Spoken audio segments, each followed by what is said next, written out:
Hello and welcome to the Learning Love Podcast, brought to you by the Learning Love Foundation, helping people transform how they love, live, and lead.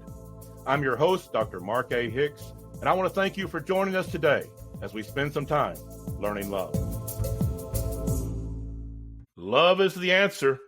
Now all we have to do is explore all the questions. We already know how to address the problems of life. Love is that answer. We just have to learn how to apply it. We have to learn how to apply the principles, the components, the elements of love, using that wisdom to address all the problems that we have. And so today I'm going to explore a particular problem, something that really plagues us. And the truth is, I have bad news for you. This is not going to be fun to hear. The reality is you've been lied to. You've been lied to your whole life. You continually, constantly are being lied to. And no, I'm not talking about the politicians, and I'm not talking about that neighbor that you despise, although, they may have lied to you too.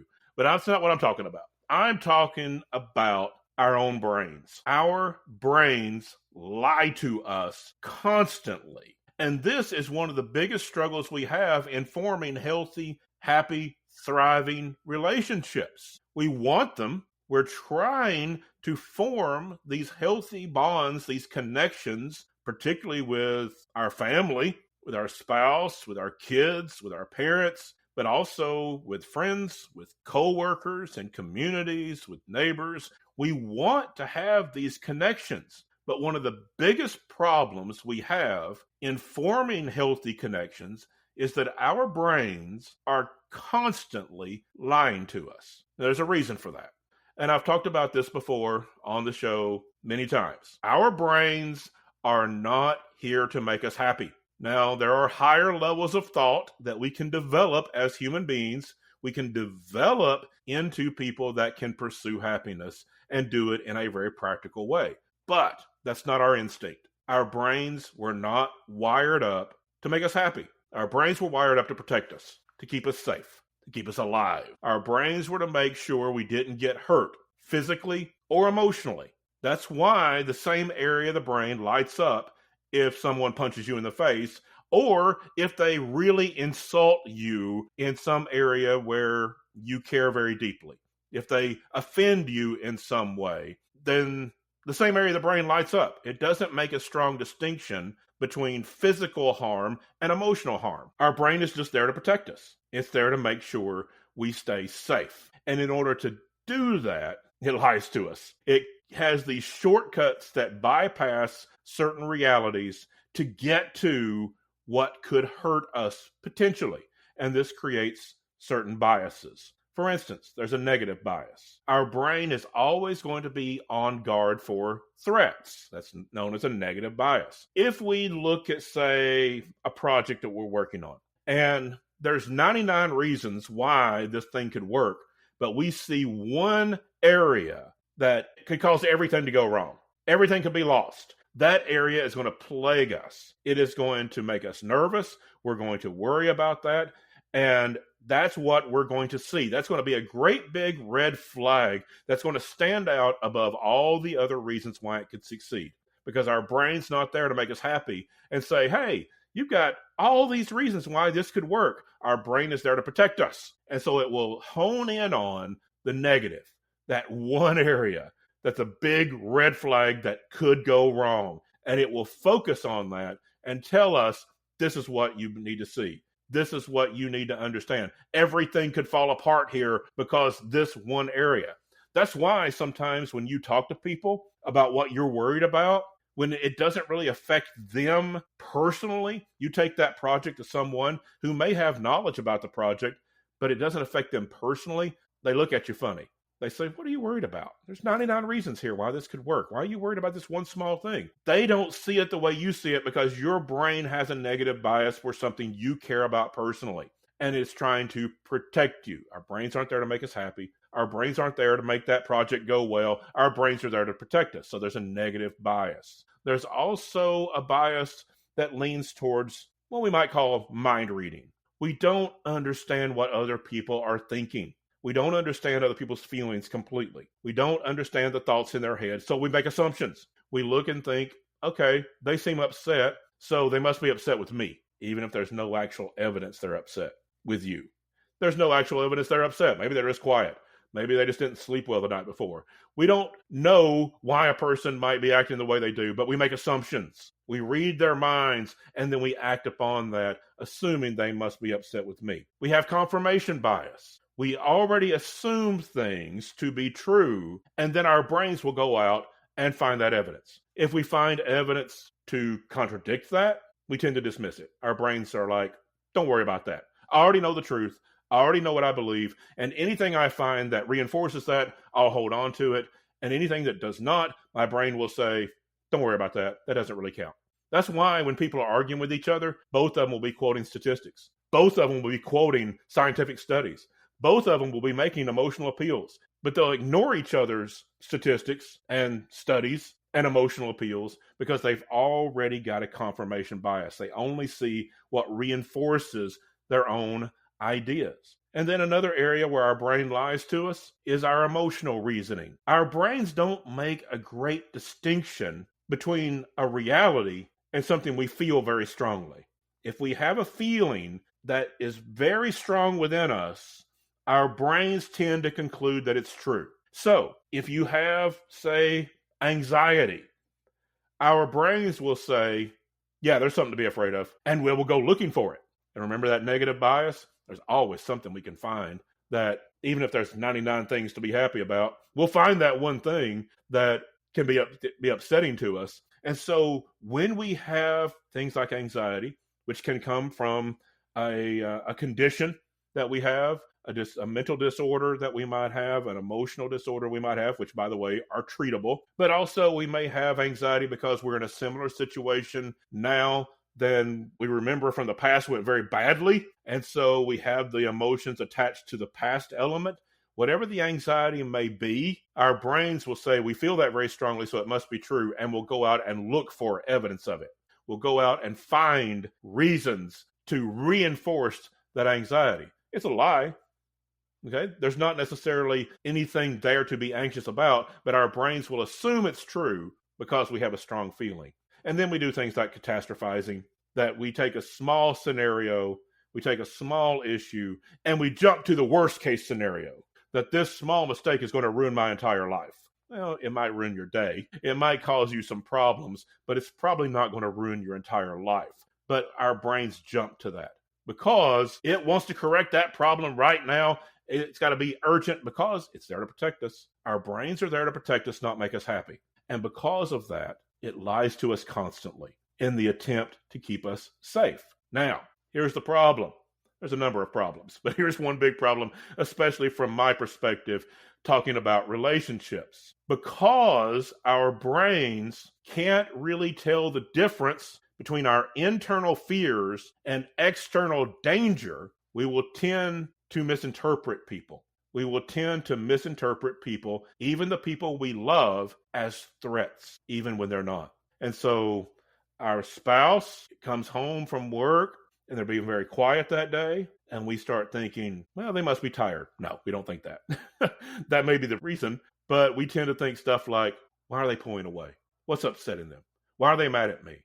They're pulling away from me. And so we tend to react defensively. If we are feeling insecure, our spouse is quiet, instead of really finding out what's going on with them, we have a tendency, wanting to protect ourselves, our brain trying to protect ourselves says, it's time to get defensive. It's time to pull back. It's time to feel anxiety. It's time to feel defensive. And sometimes we'll even lash out in anger because we are thinking, how dare you hurt me in my imaginary future? We don't say it out loud like that, but we start thinking, this person that I love is going to hurt me. Maybe because somebody in the past has hurt us that we love, and we remember that, and they got quiet before they hurt us. So when our spouse gets quiet, this is just happening all over again.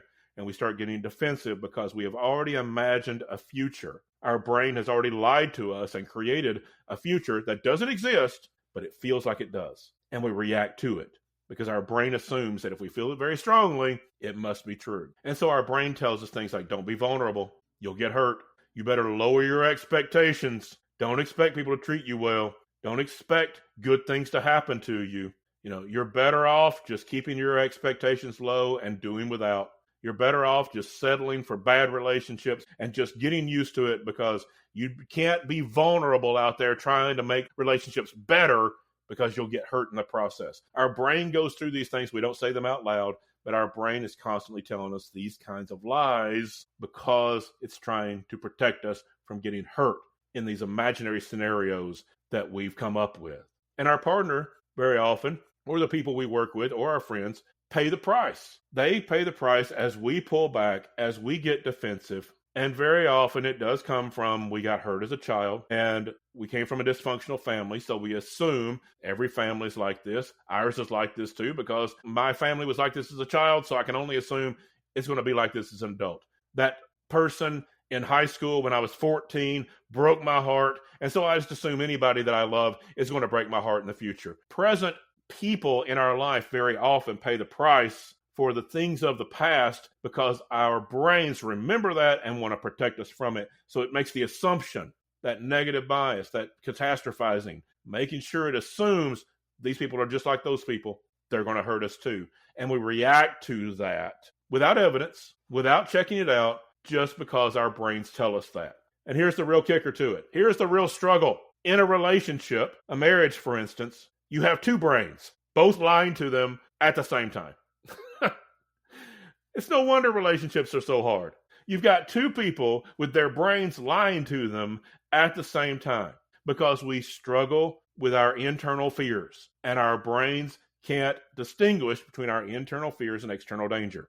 When we have an internal fear, it feels for all the world like it's an external danger, that we've got to protect ourselves. And so we're all living with these distorted stories and these assumptions and these fear-based assumptions and these defensive reactions, that we bring those into our relationship and then wonder, why is this not working? We need to get past the lies. We need to be aware of this. And that's the first step. Be aware that your brain is lying to you. It's something we live with as human beings. Okay? Doesn't mean there's anything wrong with you. We all deal with it. Our brains are not there to make us happy. Our brains are not there to create healthy, happy, thriving relationships. Our brains are there to protect us from getting hurt physically or emotionally. And so we have to be aware of that. And then we do have the ability as human beings to have higher levels of thought. We can get past our instincts. And so we can say things like, when you're quiet, I feel like you're pulling away, but maybe you're not. Maybe you're just tired. What's going on with you? Instead of saying they're pulling away so they don't care about me, actually asking what's going on, actually finding out why they're being quiet. Maybe they are mad about something. Okay, you can deal with that. Maybe they are upset about something at work. Okay, you can be there for that. Maybe they're just tired. Maybe they just got something on their mind. There'd be a million reasons. So let's not jump to the conclusion that they're mad at me or that they don't care about me. Actually check the reality. Check out your fears. Are there things that you're assuming to be true that are not actually in evidence, that there's no real evidence for? Say this stuff out loud. When I feel anxiety, what are you afraid of? And if the answer is, well, I just don't know, I just feel like something bad's going to happen, that's an imaginary future. That's your brain lying to you. Take some deep breaths, calm things down. When our brains start lying to us, they tend to lie to us very quickly and rapidly. They tend to have all these negative thoughts just running through our head constantly, just one after the other, just all this fear just building on itself. Take some deep breaths, take a pause, break that cycle, break that thought pattern, slow things down, regulate your breathing, calm your heartbeat, and give your brain a chance to just relax. And when that happens, you can ground yourself a little bit and begin to actually investigate the things you may be nervous about. Imagine a scenario where your spouse comes home and they're being very quiet, and you actually respond with compassion, with caring. Hey, you seem really quiet. Now, that makes me think maybe something's wrong, and I really want to check in with you and make sure everything's okay. And if it's not, I want to help you with it. I want to be here. Let's talk about it. Those kinds of actions are much different than, why are you acting this way? Why are you treating me this way? You're upset with me, aren't you? Very different reactions. Showing that kind of compassion, showing that kind of caring, because we've taken the time to calm our nervous system and break the cycle of lies in our brain. And this becomes a really beautiful thing when we understand in a relationship that our brains lie to us. And we all have to deal with that. And so we learn to talk that out. We learn to check things out. We learn to check out our reality. And we end up with two people in a relationship that are committed to reality and compassion and humanity and to love and to wisdom rather than the instinctive defensiveness of our fears. When we get into that higher levels of thought, when we get into higher connections of compassion and love in reality, rather than living in those lies of the fears we live with in our brains, we can actually build a very powerful connection because we've overcome this together, because we've gotten past the lies of our brains. The brain, I'll say it again, cannot really distinguish between your internal fears and external dangers. So just because you're feeling anxious, just because you're feeling defensive, just because you're feeling like something's going wrong, doesn't make it a reality, even though your brain, for all the world, will tell you it is. We need to get past the lies, find out the realities, react with compassion and wisdom and love. And when we do that, we're going to build a real connection that's based on reality, that's based on wisdom, based on compassion and love. Those are real relationships that last. Those are the healthy relationships that we really want. And to do that, we've got to get past the lies that our brains will constantly be telling us. And that's my thoughts this week as we are looking to build the healthy relationships that we all want in our life. I want to thank all the folks at the Learning Love Foundation that bring you this message each week. You can find more information at learninglovefoundation.com. And when you go there, you'll find all the programs that we have, and you'll find easy links to buy my book, Learning Love, Building a Life That Matters, and Healthy Relationships That Last. As we sign off today, thanks to my producer, Abby Graves of Abby Graves Productions, and thanks to all of you for listening. Until next week, love well, everyone.